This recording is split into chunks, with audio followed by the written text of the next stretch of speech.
มงคลបុរីដីកំណើតស្នេហ៍ជួបអូនបងលៀងចិត្តថាចង់រស់ក្បែរជាគូនិស័យរូបសំរស់ឯកបិទភ្នែកពេលដេកស្រមៃរឹងសៃក្រោកបានដៅឈ្មោះស្រីក្នុងហារដីស្នេហានឹកភូមិកោះកែវធ្លាប់ណាត់ជួបពេលតូមតូចសងអាចចិត្តផ្លែចាំទេពើពីអង្ធ្លាប់ចរចា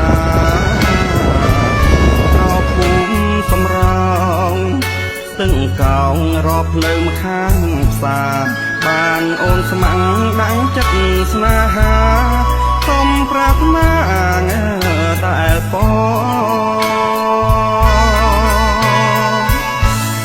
ប្រឡាយលួងលើខ្ញុំផ្ញើពាក្យទឹកអើយកុំលិចពួចបាំងស្ទៀនឆ្លងវត្តរឿងស្អីក្រោកខ្ញុំធ្វើបន់សងក្រងស្នេហ៍ខ្ញុំផងកុំអើយឃ្លាតឃ្លាខាងលើគោកស្វាយមិនណាយចិត្តស្មងត្រួយស្នេហ៍បងខែលូតលាស់ក្រពុំស្រស់សាយក្លិននាសាអោសាឡាដែងកន្លែងបងពូនដំរានាំចាស់ទុំចូលស្ដីជីវ៉ាឆាប់រៀបការជាគូ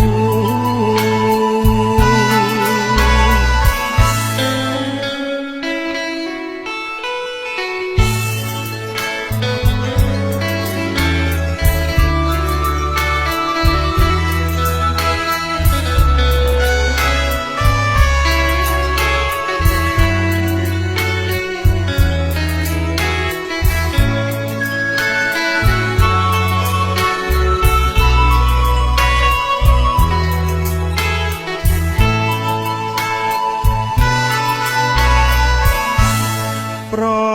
ឡាយលួងលើខ្ញុំផ្ញើពាក្យទឹកអើយកុំលិចពួចបាំងស្ទៀនឆ្លងវត្តរឿងស្អីក្រោកខ្ញុំធ្វើបន់ផ្សងក្រងស្នេហ៍ខ្ញុំផងកុំអើយឃ្លាតឃ្លា